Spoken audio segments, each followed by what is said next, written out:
उत्तर प्रदेश मध्य प्रदेशमध्ये इंडिया आघाडीला दिलासा मिळालाय। यूपी मध्य प्रदेशात काँग्रेसचं अखेर आता ठरलेलं समोर येत आहे। अगदीच उत्तर प्रदेशमध्ये काँग्रेस 80 पैकी 17 जागांवरती लढणार असल्याची माहिती आहे, तर उत्तर प्रदेशमध्ये 63 जागांवरती सपासह इतर पक्ष देखील लढणार असल्याची माहिती आहे।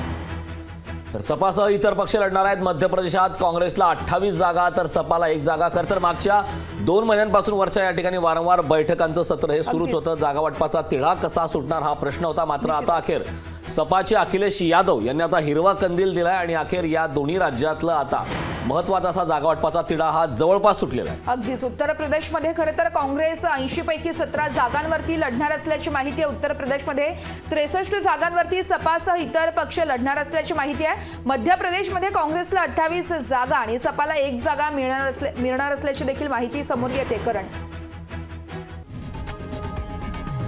लोकशाही मराठी ऐका, पहा, जागरूक रहा।